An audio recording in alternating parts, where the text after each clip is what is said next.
Membuat acara diskusi bertema menolak dikotomi sipil militer karena kita tidak menemukan dalam konstitusi kita ada supremasi sipil maupun supremasi militer. Jadi diskusi ini untuk kemudian mengajak publik untuk mengevaluasi penggunaan istilah supremasi sipil. Kalau nanti supremasi sipil ini terus-menerus dijadikan dasar dengan memberi bayang-bayang seolah-olah elemen lain di bawah sipil, maka itu sangat berbahaya. Karena itu tidak ditemukan di konstitusi. Itu pokok masalah. Nanti muncul supremasi partai politik, supremasi TNI, supremasi Jawa, supremasi Papua, supremasi macam-macam nanti itu. Jadi kita ingin mengajak penggunaan koalisi sipil dengan klaim supremasi sipil untuk mengoreksi undang-undang TNI harus dihentikan. Karena itu menghadapkan elemen bangsa. Kan itu perbedaan uniform, perbedaan pakaian, perbedaan peran dan fungsi yang sudah diatur dalam undang-undang. Nah, mari kita membangun satu semangat, mengkritisi revisi undang-undang TNI tanpa ada supremasi apapun. Karena saya sebagai orang sipil merasa saya tidak terwakili. Dari mana nih makhluk-makhluk yang disebut koalisi sipil ini? Ya, ini Bang. Mengkritik TNI. Nanti kan ada lagi koalisi rakyat mendukung TNI melawan supremasi sipil. Wah, kacau. Bang, tapi agenda reformasi kan harus ke TNI, harus ke Polri. Saya 98, salah satu yang berdiri di Gastelepan masuk ke istana loh. Kita buka di Indonesia satunya loh. Zaman Soeharto. Keras, sangat keras. Bang, ya, masyarakat kan mengkhawatirkan saat ini adanya divisi ABRI dan saatnya tidak adanya draft RUU. 27 tahun kita lihat secara fakta, 11.000 utang luar negeri, itu sipil yang buat. BLBI ratusan triliun, itu sipil yang buat. Korupsi di seluruh partai politik, itu sipil yang buat.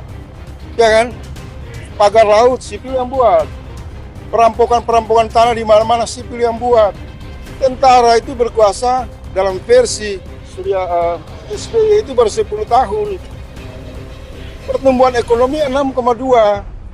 Demokrasi berjalan bagus. Ya kan? Tidak ada difungsi ABRI. Tidak ada pembunuhan kilometer 50. Jadi ini akal-akalan kawan-kawan saya yang mengklaim petisi koalisi sipil dalam rangka membangun propaganda pengalihan isu. Karena rakyat fokus kepada kejahatan sipil. Joko Widodo, diktator ulung, dia bukan militer. Jadi ini sipil 27 tahun reformasi, brengsek semua, busuk semua, maling semua, kemudian cuci tangan menyalahkan yang lain. Bukan berarti kita mendukung militerisme, saya lawan. Tapi fakta 27 tahun reformasi, pencuri, garong, penipu, itu sipil. Kan begitu. Jadi dugaan lahirnya di fungsi ABRI, militer bangkit lagi, itu udah nggak ada. Rakyat ini berserikat dan menjaga nilai-nilainya. Rakyat menghadapi 3 masalah besar. Harus adili Jokowi, karena itu kejahatan supremasi sipil. 2. Kelompok 1% supremasi yang didukung oleh kelompok sipil harus dihentikan, itu ketidakadilan. Ketiga, 99% koruptor kakap adalah sipil, bawa mereka ke penjara. Saya menduga kondisi emergensi ini mau diambil alih oleh Prabowo yang sudah pidato secara internasional, ingin memasukkan energi militer berpartisipasi dalam penegakan hukum. Itu bagus, karena sipil dengan sipil, jeruk makan jeruk. Ya kan? Jadi saya ingin mengatakan kepada kawan-kawan koalisi masyarakat sipil, stop menggunakan sipil untuk menghantam polisi, menghantam tentara, menghantam lawan politik. Kita semua sipil dong.